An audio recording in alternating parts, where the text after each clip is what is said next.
Hello, I'm Jonasz Rewiński and you're watching Break the Fake. They make them, we break them, and tell you everything you need to know.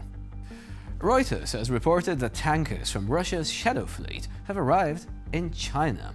One of them, symbolically named Vashod, which is Russian for dawn, is now moored at the LNG terminal in the port of Tianshan in the Guangxi province. The ship arrived with cargo from the Arctic LNG 2 project, which is under sanctions, by the way. Another Russian vessel, loaded with 150,000 cubic meters of gas, departed from Gidan in northern Siberia on the 19th of July. Formerly, the Arctic LNG 2 project was supposed to be Gazprom's pride and joy, with plans to produce 19.8 million tons of liquefied natural gas per year. In reality, however, things look more modest. Sanctions have hit the industry so hard that only 8 shipments were made last year. By way of comparison, this is roughly equivalent to opening a McDonald's for an entire metropolis and then selling only 8 burgers per annum. That is not great. Now, at the same time, the Shadow Fleet operates like maritime black cabs, without insurance, with transponders turned off, and under flags that change faster than Lavrov's excuses at international summits. Ukraine, incidentally, has already imposed sanctions against the captains of these ships, which, to put it mildly, adds a dash of adventure to their maritime careers. Now, the most ironic thing about this story is that the Kremlin likes to talk about a pivot towards the east. However, this turn is not a strategic one, but rather a shift to a level of let's sell off everything that's left to anyone who will actually buy it.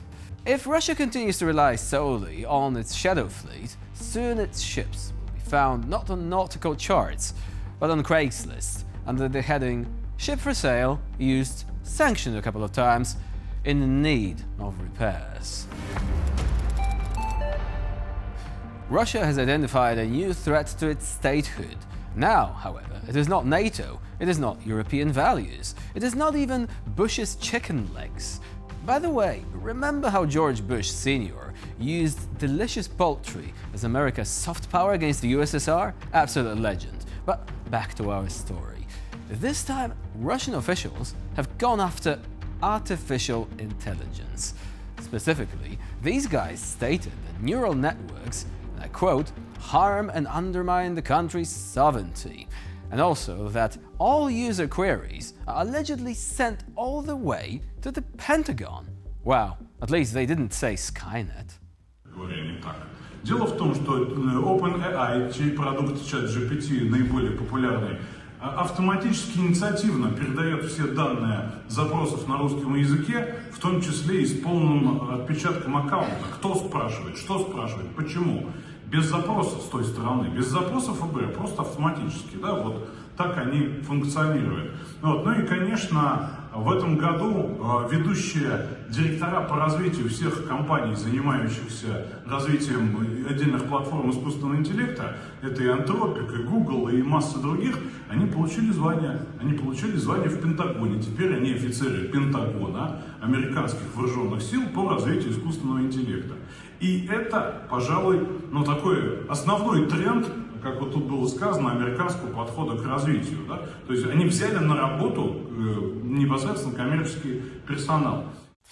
Following this logic, American generals have long been aware of how many times Vasya from the great city of Ryazan asked ChatGPT how to brew moonshine, and also how Marina from Kursk frantically searched for a recipe for borscht without the beets, because, sanctions.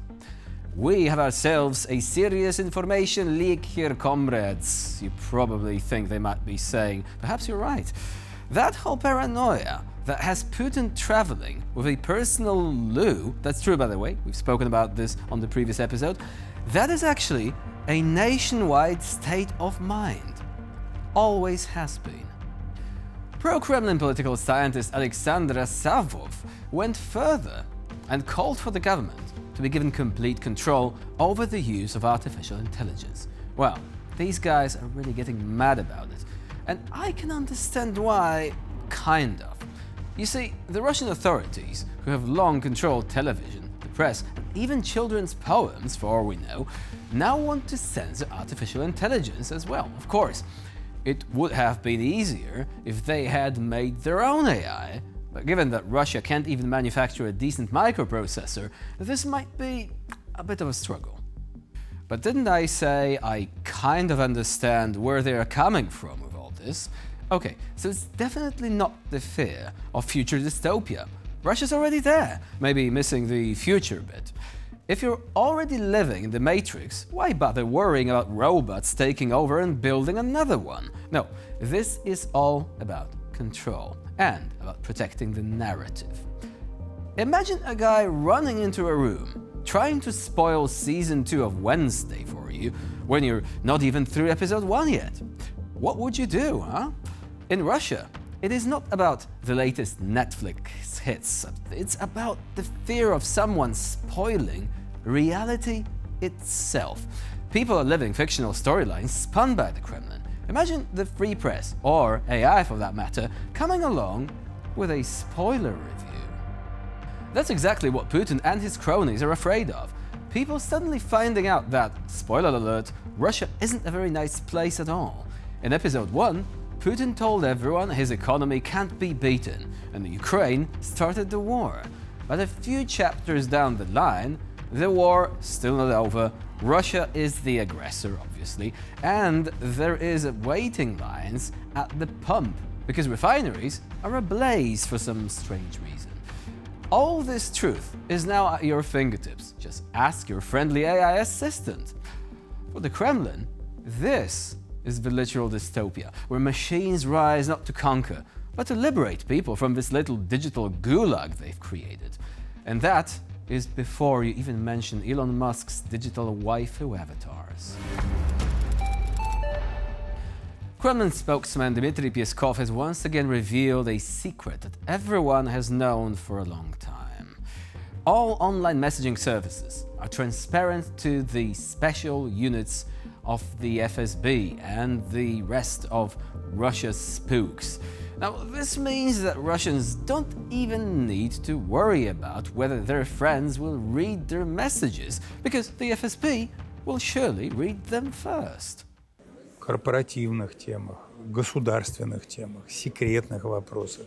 Конечно, мы должны понимать, что любые мессенджеры – это абсолютно прозрачная система. И люди, которые используют, должны понимать, что они все прозрачные. Для государства, для спецслужб? Для спецслужб, конечно, конечно. And to ensure 100% transparency, Russia is blocking Signal, constantly putting pressure on Telegram, and launching its own messenger app known as Max, which sounds like something from the 90s, but actually stands for Maximum Control, apparently. The result is a classic Russian scenario. If you want to talk to a friend, be prepared for a shadowy anonymous figure from Lubyanka to listen in on your chat and learn all your secrets. And if you try to joke about the authorities, in a few minutes special couriers will knock on your door, likely delivering an offer you can't refuse, perhaps a mobilization letter. Now, the Russian authorities have long been trying to blur the line between the personal and the public. Telephones are monitored, the internet is censored, and now even messaging apps send direct copies to the special services.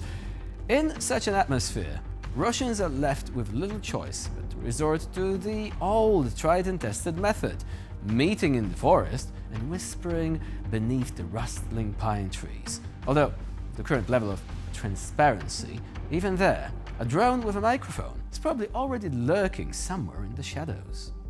And with this, we conclude this edition of Break the Fake. Please stay with us here on TVP World for more latest news and updates.